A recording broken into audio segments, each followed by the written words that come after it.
Mortal Kombat, what's up? What's up, everybody? The following is a clip from Jake and Joe podcast, 2 hours, available on patreon.com/Joe Cronin Show. We've got all these podcasts, me and Jake, and then so much more on my Patreon.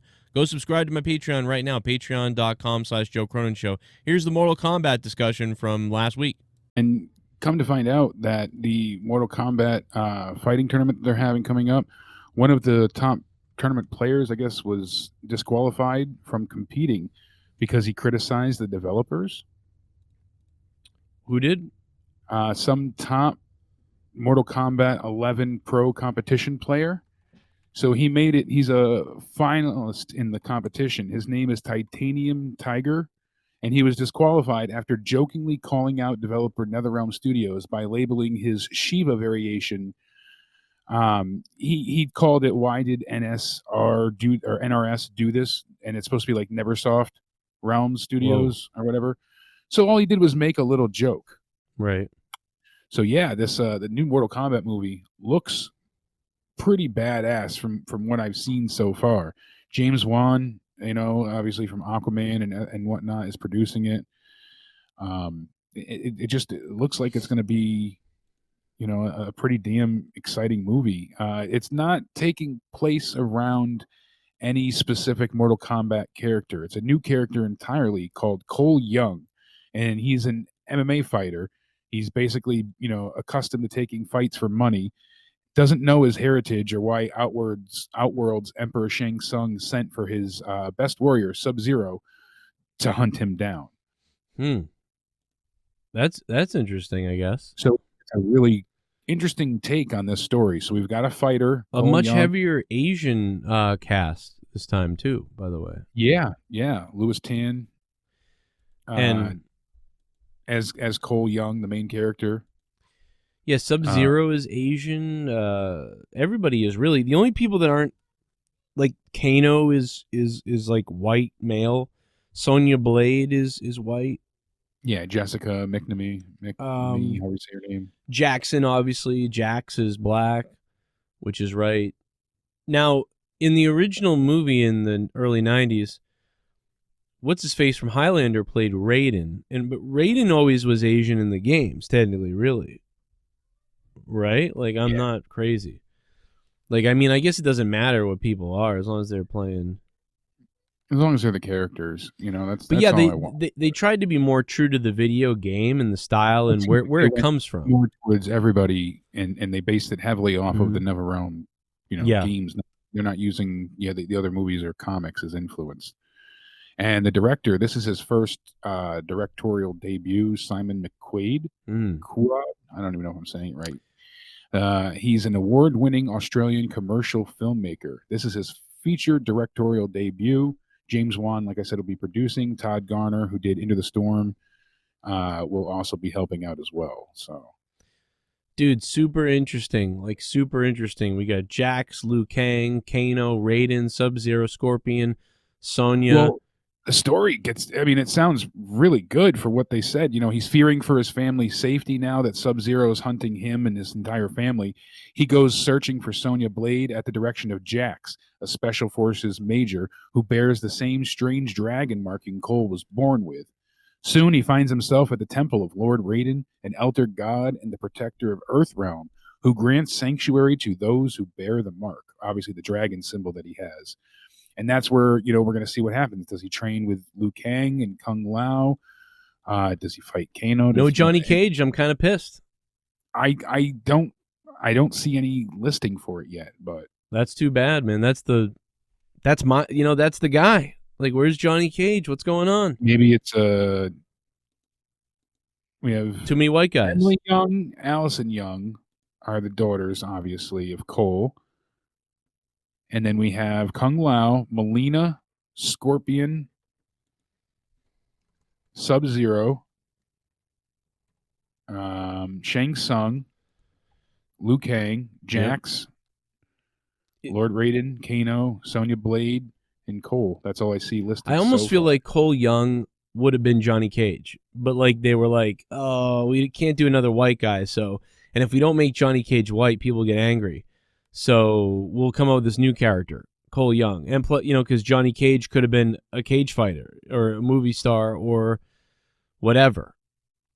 Do you know what I'm saying? Like, it almost feels like that. Like, okay, they get rid of. Yeah, it makes sense. Louis Tan, he's been in a lot of different things. He was in Deadpool. He was in the Iron Fist series for Marvel. He was in Wu Assassin still. He's always been that martial arts guy. He's been in a lot of, action movies and things like that. But yeah, basically the biggest notable things that he's been in is probably the Netflix Wu Assassins and Deadpool 2. So I'm wicked excited about this. This looks good. It looks authentic. It looks like it could story be. sounds excellent. I it's very basic, but for Mortal Kombat, that's what you need. You just need something that you can relate to and grasp, get into, and have fun with. Mm-hmm. And because I loved the original movie, I was young then, and as a kid, I was like 8 years old, I think, when that came out, maybe 7. Couldn't wait to go and with my friends to see it. I was huge into Mortal Kombat, and I remember my grandmother was all pissed because she didn't understand how the game worked, and she bought me Mortal Kombat for which one had the blood, Sega or Super Nintendo?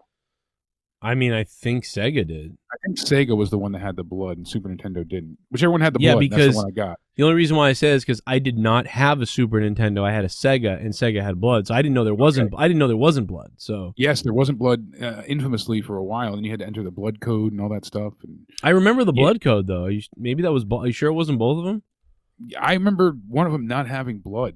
I could be crazy, but I'll look it up. I swear to God, you had to enter a code to get blood or to get rid of blood or something like that.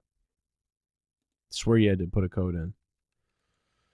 I mean, yeah, maybe you're right, though. I don't know. Now I don't remember. Now I just feel like I always had blood on Sega Genesis, so maybe I'm missing something. But we're looking at the... I'm trying to find the original story, but yeah, Super Nintendo debut changed video games because they had no blood. They edited out the blood. Yeah, when Mortal Kombat first rolled into arcades in '92, it blew gamers' minds away, and then it went to TurboGrafx, Nintendo, and Sega. And then, just like Street Fighter II, this became more popular because it was graphic and bloody. And it said that Super Nintendo changed all of that because they edited out the gore. Yeah, if anybody was going to do that, it would definitely be Nintendo. Because, Sega Genesis wouldn't. So Sega, you had to enable... So you couldn't do it at all on Nintendo, and on Sega you could enable it. Yes. That makes sense. So, see, I remember the code, and I remember the blood, and I never knew that it was just not allowed. So I didn't have a Nintendo. That makes sense.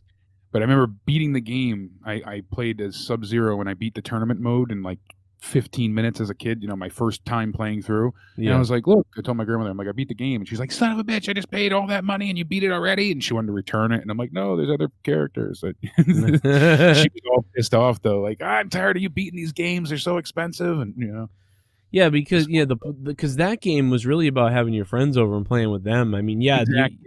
That was the replay. Yeah, it was that. The arcade, the idea that you could do this arcade activity at home. Yeah. And compete against friends and whatnot, and then you can also challenge the computer and get better. But she didn't understand the fact that I went through the story mode in 15 minutes, and she spent what $50 or $60 at that point, whatever it was. Yeah, man, that's crazy. And I've been saying we've been starved on Mortal Kombat. We had one.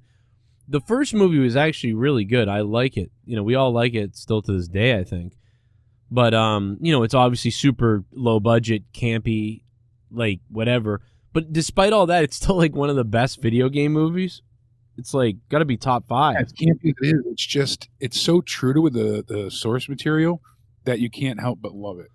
I feel like World of Warcraft, Mortal Kombat, maybe Resident Evil a little bit, even though Resident Evil like really veers from the game quite a bit. And maybe there's a few other ones that are Doom. I thought was good.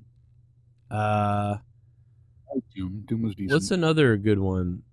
Great, but see, the thing with Doom is it didn't really hold with the source material, but the movie itself was okay. That's a good point, is the movie's good, but it doesn't really make sense with the game, just like... Mortal Kombat was one of the best game movies as far as going with what the content is. As far as video game movies that are like, there's not many. Yeah, they're always like sort of bad but fun, even though it's bad. But I really actually like Mortal Kombat, Doom, Resident Evil, the first one. I mean, the Resident Evil movies, every one gets worse. Like, they're so bad. Yeah, I like the first Resident Evil, but those just progressively got worse. I didn't care for the, all the Yui Bowl movies are awful, obviously, everything that he's come up with. What they should have done with Resident Evil is made it more about... The reason why I didn't like Resident Evil as much is because I feel like they should have made it more about the sort of there's a feeling of dread in the first video game, like in like not as much about a virus and a substance that was created as much as there was like a spiritual or like an evil element. How do you survive? How do you get the mansion felt like a character too? Yeah, it's like there was something the soul was missing in those movies from that. Like, if I was gonna make a Resident Evil movie, I would do the video game. I would have all this ominous stuff, and in the end, I would basically have these people who were trying to unlock another portal to another world, or the darkness, or like Satan or something like that, and they're trying to do that. And in creating, they created the zombies. I might even have gotten rid of the virus in a way. Or at least I would have had the Umbrella Corporation be more, a little bit more sinister in a darkness way, whereas in opposed to like, oops, we spilled some things, like, and we're a big corporation. Yeah.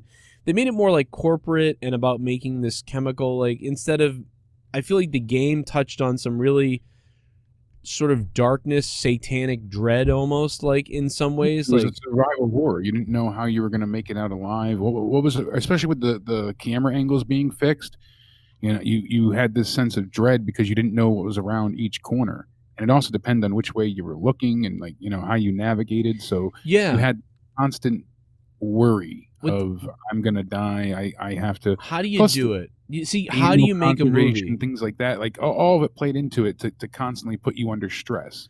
The movie didn't have that feeling at all. They needed to do a, like, sort of House on Haunted Hill is like this. Like, they go in a house on Haunted Hill and then they get trapped in the house.